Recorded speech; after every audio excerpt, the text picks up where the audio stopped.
नमस्कार दोस्तों, स्वागत है आप सभी का। मैं प्रसन्न कसाना, व्याख्याता राजनीति विज्ञान, आप सभी का अपने चैनल पर हार्दिक अभिनंदन करता हूं। दोस्तों, आप लोगों की तैयारी काफी अच्छे से चल रही होगी। 6 जुलाई को आपका राजनीति विज्ञान स्कूल व्याख्याता का पेपर आयोजित होना है।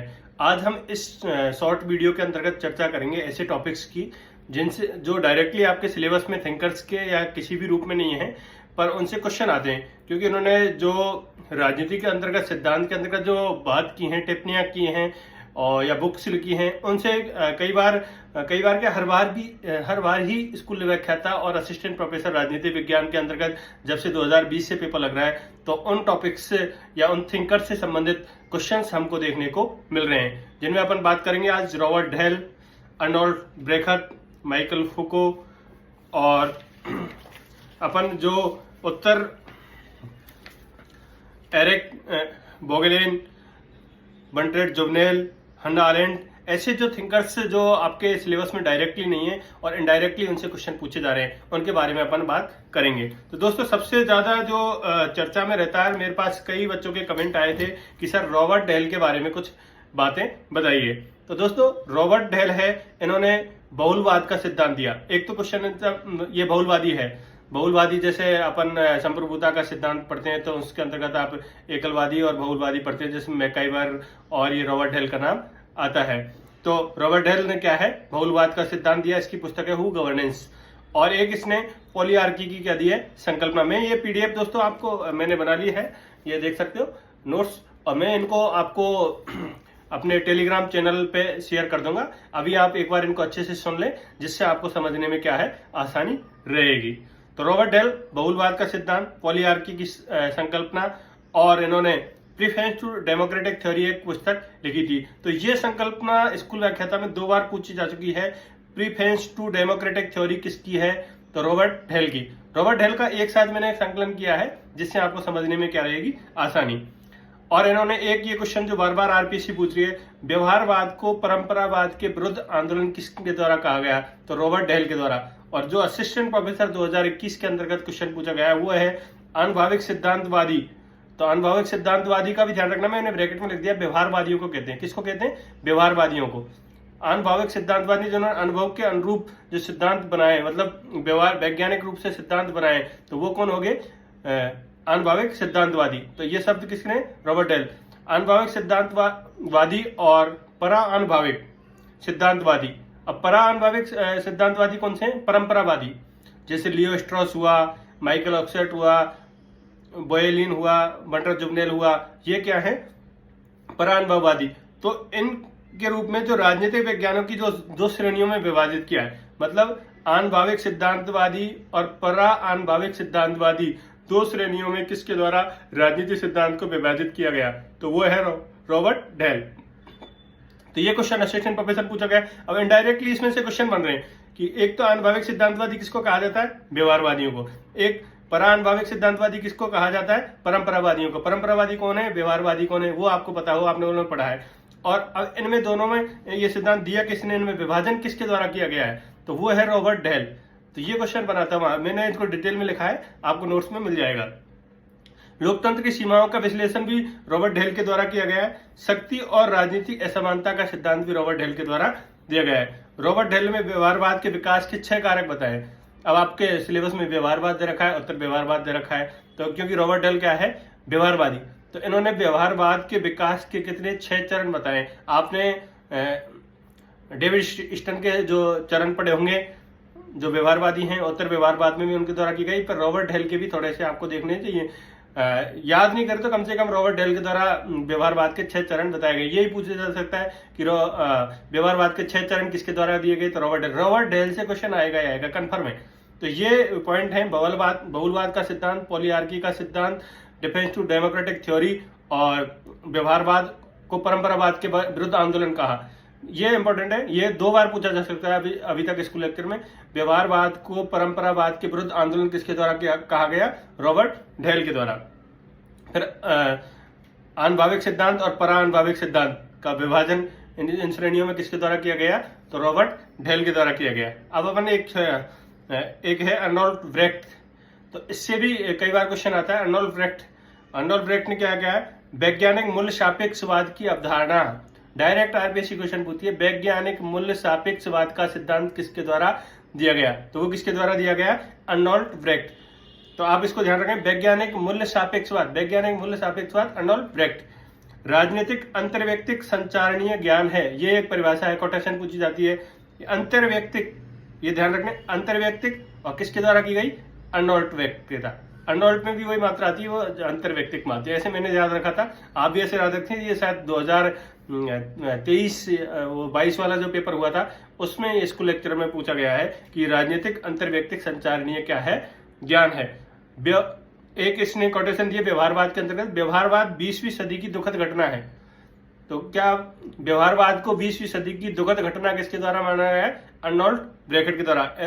इसने जो पुस्तक लिखी है political theory the foundation of 20th century political thought, मतलब 20वीं शताब्दी के अंतर्गत आया, 20वीं शताब्दी के अंतर्गत इसने बात की है। तो 20वीं व्यवहारवाद को 20वीं शताब्दी की दुखद घटना मानी है। और किताब में भी एक लाइन याद रख लें आप, 20th सेंचुरी पॉलिटिकल थॉट, मतलब पूरी किताब का नाम तो political theory the foundation of 20th century, पर 20वीं शताब्दी से दो क्वेश्चन आपके अर्नोल्ड ब्रेख्ट के हो रहे हैं। एक तो व्यवहारवाद को 20वीं शताब्दी का क्या है, दुखद घटना का है, एक इसने बुक लिखी है उसमें भी 20th सेंचुरी पॉलिटिकल थॉट आ रहा है। तो आपको ये दो छोटे छोटे टॉपिक हैं, इनसे कंफर्म 1 या 2 क्वेश्चन आपको स्कूल लेक्चर 6 तारीख को देखने को मिलेंगे। अब अपन फूको की बात करते हैं। तो फूको का क्वेश्चन भी कई बार पूछा जाता है। इन्होंने एक तो शक्ति ही ज्ञान है, ये कोटेशन दिए, शक्ति ही ज्ञान है, नॉलेज इज पावर, शक्ति ही ज्ञान है, किसके द्वारा, माइकल फूको। डिटेल में नहीं पढ़ना है इनको, केवल इनके जो कोटेशन हैं या बुक्स हैं या इनके द्वारा जो राजनीतिक सिद्धांत के अंतर्गत जो योगदान दिया गया वहीं से क्वेश्चन बनेगा। और एक इन्होंने एपिस्टीम की खोज की है। ये एपिस्टीम शब्द अभी तक आरपीएससी पूछा नहीं है, पर मेरे को लग रहा है इंपॉर्टेंट है और मैंने इसमें लिख दिया है, आप इसको देख के जाए, एपिस्टीम की खोज, क्योंकि ये माइकल फूको का ये आ सकता है इस बार। डिस्कोर्सेस की अवधारणा, इसकी शक्ति को इसने सर्वत्र शक्ति की बात की है फूको ने। और ये बेसिकली क्या है, उत्तर आधुनिकतावादी। वो तो आपको असिस्टेंट प्रोफेसर में जो तैयारी करें उनको पता होगा उत्तर आधुनिकतावाद अलग से क्या सिद्धांत चलता है, तो उसके अंतर्गत ये है। और इसने जो किताब लिखी है उसमें मैडनेस एंड सिविलाइजेशन और डिसिप्लिन एंड पनिश, मतलब शक्ति की बात करता है तो डिसिप्लिन एंड पनिश की किताब तो इसी की होगी, और एक मैडनेस एंड सिविलाइजेशन। तो इनको दोनों किताबों को ध्यान रखें, बाकी और भी इसकी किताब है। अब अपन कुछ ऐसे नवपरंपरावादी सिद्धांतवादी हैं, इनसे क्वेश्चन बनते हैं। तो इनमें मैंने व्यक्तिगत इनके जो ऐसे एरिक वोएगलिन है, बंटरा जुबनेर है, हन्ना अरेंट है, इनके बारे में एक जगह सार संग्रह किया है जिससे आपको क्या है, परेशानी न हो। सबसे पहले अपन देखते हैं राजनीतिक सिद्धांत के इतिहास का पहला पाठ्य पुस्तक लेखन। आप लोगों ने एक राजनीतिक का जो परंपरावादी सिद्धांत है उसके हिस्ट्री वाला पढ़ा हो तो सेवान की पढ़ी होगी, history of the political theory. पर पहली बुक जो थी पाठ्य पुस्तक वो किसकी थी, डनिंग की। वो क्या है, हिस्ट्री ऑफ पॉलिटिकल थ्योरीज। इसके 3 ग्रंथ 1909, 5, 20, पर कम से कम इतना तो ध्यान रखना, पहली पाठ्य पुस्तक डनिंग की है और हिस्ट्री ऑफ पॉलिटिकल थ्योरीज है। और इसकी सेवान की ए हिस्ट्री ऑफ पॉलिटिकल थ्योरीज, दोनों में थोड़ा सा डिफरेंट है। और आरपीएससी जो पेपर बना रहे हैं इस टाइम, तो वो बिल्कुल माइनर मिस्टेक आपको देखना चाहते हैं, तो माइनर मिस्टेक ना हो तो a history of political theories book आती है तो सेवान, समझ में आ गया। और हिस्ट्री ऑफ पॉलिटिकल थ्योरी आती है तो डनिंग। सेवान का आगे ए लगना है, बस एक किताब में एक अंतर है, ए लग रहा है सेवान के में और डनिंग के में ए नहीं लग रहा। और पहली पुस्तक किसकी है, डनिंग की, तो बाद में ए लगाया है सेवान के द्वारा। तो ये दोनों पुस्तकों का आप ध्यान रखें, मैंने वैसे लिख दिया है हिस्ट्री ऑफ पॉलिटिकल थ्योरी। तो हिस्ट्री ऑफ पॉलिटिकल थ्योरी और ए हिस्ट्री ऑफ पॉलिटिकल थ्योरी 2 पुस्तक हैं। ये प्रारंभ जो पॉलिटिकल साइंस के अंतर्गत, तो वो डनिंग की है और ए वाली सेवान की है। एक ये आप चीज ध्यान रख सकते हो। स्किनर की वो आपको इसमें से पढ़ लेना, बाकी मैं इसमें बता देता हूँ। जो परंपरागत आदर्शवादी जिनको नव परंपरावादी बोलते हैं, अभी अपन ने देखा था जो रोबर्ट हेल ने जो व्यवहारवाद और नव व्यवहार ये परंपरावादियों के अंतर्गत क्या किया था, अंतर किया था। तो उसमें पहला है एरिक वोगेलिन। तो इससे क्वेश्चन कई बार बनता है, इसकी पुस्तक पूछी जाती है। तो पुस्तक कौन कौन सी है इसकी, ऑर्डर ऑफ हिस्ट्री, क्योंकि नव परंपरावादी हैं तो order of history, new science of politics और राजनीति के बढ़ते गुण ज्ञान की इसने क्या की है, आलोचना। ये इंपॉर्टेंट है, क्या चीज, राजनीति विज्ञान में बढ़ते गुण ज्ञानवाद की आलोचना की है। तो आपसे पूछा जाएगा राजनीति विज्ञान के अंतर्गत गुण ज्ञानवाद की आलोचना किसके द्वारा की गई, तो वो कौन है, एरिक बोगेलिन। तो ये आप अच्छे से पढ़ के जाएं। गुड ज्ञान बात इसको लिख लें, इसका आगे एरिक बोगेलिन। ये डायरेक्ट आपको ये ऐसे जो छोटे छोटे क्वेश्चंस जो पॉलिटिकल थ्योरीज के अंतर्गत आएंगे, और यदि आप उनको सॉल्व करके आते हो तो आप जो बाकी के जो तैयारी करने वाले हैं बच्चे, उनसे आप क्या लीड लोगे, क्योंकि पॉलिटिकल जो थॉट आपने थिंकर्स पढ़े हैं उनके कॉमनली क्वेश्चंस आएंगे और वो सारे करेंगे, और कुछ करंट अफेयर के आएंगे वो सारे करेंगे। संविधान के कॉमन से क्वेश्चन आएंगे जिनको ज्यादातर बच्चे सॉल्व कर पाते हैं। राजनीतिक सिद्धांत के अंतर्गत आप अपनी क्या है लीड बनाएं। फिर उन्होंने अंतर विषयक संबंधों को महत्वपूर्ण माना है और राजनीति के साथ दर्शन, मतलब अंतर विषयक संबंध, जैसे आप लोगों ने बीएड में पढ़ा होगा अंतर विषयक, जैसे राजनीति के साथ दर्शन शास्त्र का, समाज शास्त्र का, अर्थशास्त्र का अध्ययन, तो ये किसके द्वारा, एरिक बोगेलिन के द्वारा। मानव दर्शन की खोज की है। अब अगला अपन देखते हैं वंटराजी जोगनेल, इनके भी क्वेश्चन आते हैं। इनकी एक पुस्तक है ऑन पावर, जो शक्ति की आपकी संकल्पना भी देगी, शक्ति सत्ता आपके सिलेबस में भी है, तो ऑन पावर देखते हो इसकी पुस्तक होगी। Sovereignty, the theory of politics हैगी, द आर्ट ऑफ क्लेंजर, प्योर थ्योरी ऑफ पॉलिटिकल, राजनीति के विशुद्ध सिद्धांत की बात। वंटराजी जुगनैल, राजनीति के जुगनैल से वंटराजी जुगनैल विशुद्ध सिद्धांत, ये पिछली बार शायद स्कूल लेक्चर में आया है, तो इसको ध्यान रखें, इंपॉर्टेंट तो है ही है, और पिछली बार आ गया तो इससे संबंधित क्वेश्चन बनने की संभावना है कि वंटराजी जुगनैल pure theory of politics, English में पूछ सकता है राजनीति का विशुद्ध सिद्धांत, विशुद्ध मतलब वंटराजी जुगनैल, बस इतना ध्यान रख लें, राजनीति का विशुद्ध सिद्धांत।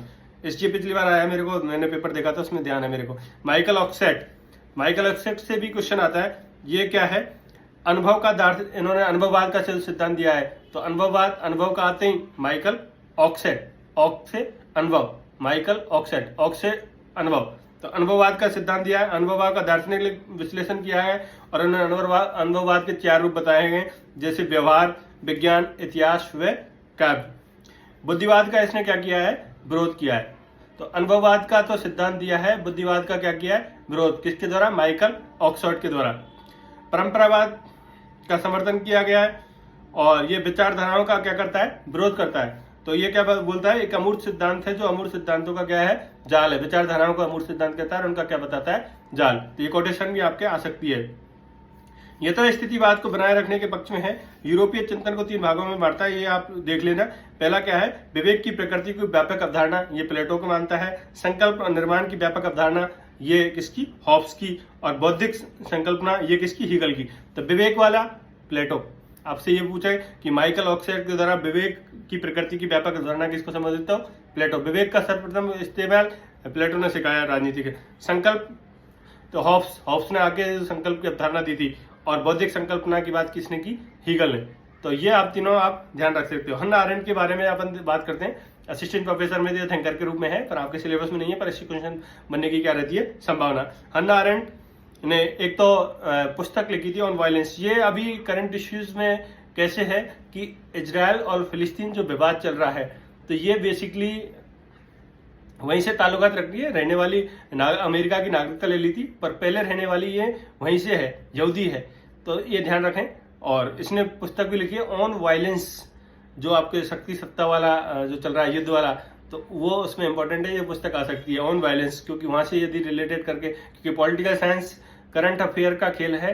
आप जितने भी राजनीतिक सिद्धांत या IR के अंतर्गत जो भी पढ़ते हैं, डायरेक्ट नहीं तो इनडायरेक्टली भी करंट से रिलेटेड क्वेश्चन बनने की काफी संभावना रहती है। और हमने विगत वर्षों में देखा है कि संविधान के अंतर्गत हो या किसी टॉपिक्स के अंतर्गत हो, जो चर्चा में रहता है उससे क्वेश्चन बनने की, जैसे संविधान के अंतर्गत आपको राज्यपाल की शक्तियों के बारे में पूछने की पूरी क्या है, संभावना है कि राष्ट्रपति जो आर्टिकल 200 और 201 उसको अच्छे से पढ़ के जाए, और सुप्रीम कोर्ट का जो तमिलनाडु वाला न्याय जो प्रकरण का मामला था उसको थोड़ा सा पढ़ के जाए। एक क्वेश्चन की लीड दे देगा आपको संविधान के अंतर्गत, उससे रिलेटेड आएगा। आर्टिकल 200 और 201 को वेरेक्स में से पढ़े, और जो करंट इश्यू है उसके माध्यम से भी पढ़ के आप जा सकते हैं। तो हन्ना आरेंट मैंने बताया ऑन वायलेंस इसकी पुस्तक है, और इसने राजनीतिक दर्शन की 3 प्रमुख धारणाएं दी हैं। इन तीनों प्रमुख धारणाओं को आपको याद करके जाना है। क्या है, सहभागिता का सिद्धांत, मानवीय गतिविधियों की बहुलता, और मानवीय कार्य और दार्शनिक मानव शास्त्रीय का क्या दिया है, सिद्धांत। और सेल्फ को क्या है, इसने परिभाषित किया, सेल्फ की परिभाषित हन्ना आरेंट के द्वारा की गई है। तो दोस्तों ये छोटे छोटे से टॉपिक्स हैं पॉलिटिकल साइंस के अंतर्गत जिनसे पॉलिटिकल थ्योरीज या डायरेक्ट इनडायरेक्टली क्वेश्चन पूछे जाते हैं। डायरेक्टली क्वेश्चन कम से कम 2 से 3 इन टॉपिक्स से हर बार हमको स्कूल लेक्चर में देखने को मिलते हैं। हम उम्मीद करते हैं कि इस बार भी स्कूल लेक्चर की भर्ती में इन टॉपिक से क्वेश्चन आएगा। मैंने इनका छोटा सा एक कलेक्शन किया है, आपको 2-3 पेज हैं, मैं अभी इनको टेलीग्राम के माध्यम से आपको शेयर कर दूंगा और इनको पढ़ के जाएं। आपका 1 या 2 क्वेश्चन की जो लीड मिलेगी वो आपके लिए काफी लाभदायक होगी, क्योंकि ये अन्य से आपके ऐसे 50-60% क्वेश्चन सामान्य आए तो वो सभी बच्चों ने सामान्य किया। अब वहां से आपको रेस स्टार्ट होती है सिलेक्शन की। तो फाइनल सिलेक्शन की रेस में आपको 5 से 10 क्वेश्चन ऐसे अटेम्प्ट करने पड़ते हैं जो अन्य से आपको क्या करेंगे, डिफरेंट करेंगे।